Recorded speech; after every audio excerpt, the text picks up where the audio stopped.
On va pas s'éterniser très longtemps sur la prestation des Lillois ce soir, hein. Ça a été assez terne.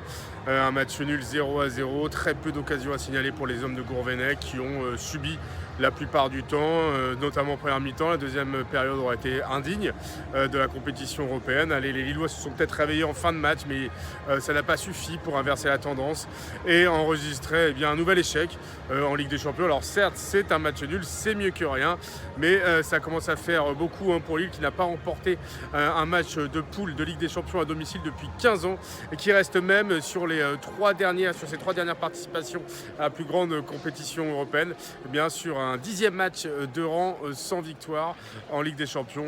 Bref, le LOSC a toujours du mal à hausser son niveau dans cette compétition.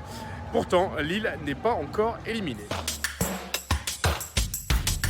Et oui, le paradoxe de ce match où Lille a concédé un match nul, c'est que même après 3 rencontres dans le groupe G, avec seulement 2 points au compteur, 2 nuls et 1 défaite, le LOSC a encore son destin entre les mains.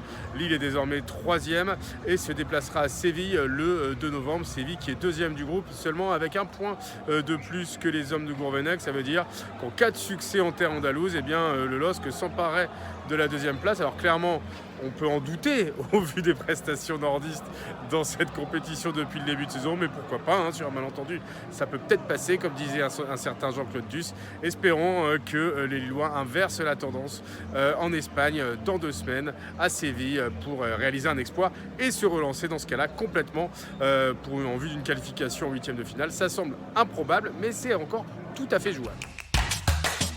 Celui qui n'aurait pas dû venir aujourd'hui, c'est Burak Yılmaz. On ne reconnaît pas trop le Burak de la saison dernière, l'attaquant turc qui n'aura pas été dans les bons coups, toujours un peu avec un cran de retard, jamais la bonne décision pour frapper, souvent hors jeu, peu d'occasions à se mettre sous la dent et une inefficacité qui perdure. Ça fait plus d'un mois que l'attaquant turc a du mal à trouver le chemin des filets. Alors certes, il avait marqué à Salzbourg en Ligue des Champions, mais en championnat, pour l'instant, il est bloqué qu'à 3 réalisations.